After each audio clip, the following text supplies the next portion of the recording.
C'est au cœur de l'Académie Régnier III que ce jury, pas comme les autres, a pu plonger hier dans l'univers de la musique contemporaine, un genre qui, au XXe siècle, a profondément transformé le paysage musical.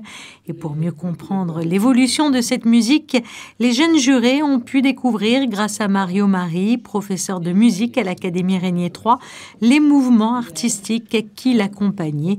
Du figuratif à l'abstrait, en passant par le cubisme, la musique s'adapte aux nouvelles tendances de l'art et c'est ce message qu'il était essentiel de faire passer aux enfants. Ce qui m'intéresse, c'est de montrer que l'art est vivant et que nous sommes dans la possibilité de choisir différentes expressions artistiques.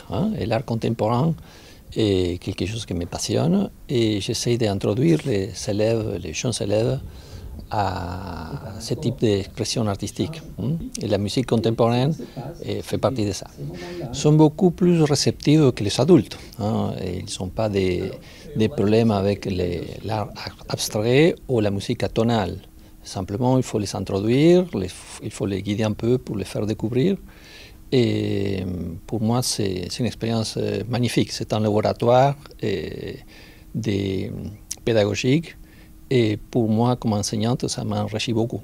3 pièces étaient en compétition cette année. La première, Limbic Fragment de Melinda Wagner, un morceau pour ensemble instrumental qui explore des textures sonores uniques. Ensuite, Prosoidia de Lotta Venakowski pour violon et orchestre, une composition émotive qui met en lumière la finesse de cet instrument au sein d'une grande formation.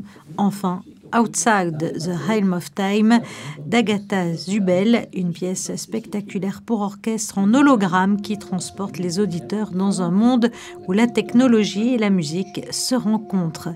Après avoir écouté ces 3 œuvres majeures de la musique contemporaine, les élèves ont donc pu faire un choix et voter pour leur composition préférée. Un choix pas toujours simple à faire pour les enfants.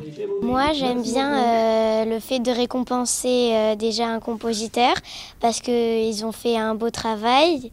Il faudrait récompenser les 3, mais on ne peut pas. Je trouve que comme on fait pour le plaisir, c'est mieux. Les adultes, ils jugeraient plutôt par le ton, les notes.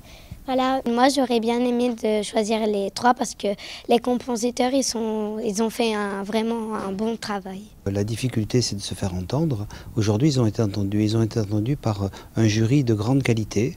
Vous avez entendu les réponses des enfants qui ont analysé la chose et qui l'ont reçu. Alors, je ne vais pas les contredire, évidemment, ils n'ont pas jugé sur la technique, mais quand même, ils sont capables de voir entrer les instruments les uns derrière les autres. Voilà, ce public-là, c'est le public dont on rêve. Le résultat du vote du coup de cœur de ces jeunes mélomanes sera annoncé lors de la soirée de gala de la Fondation Prince-Pierre qui se tiendra, comme chaque année, au mois d'octobre à Monaco.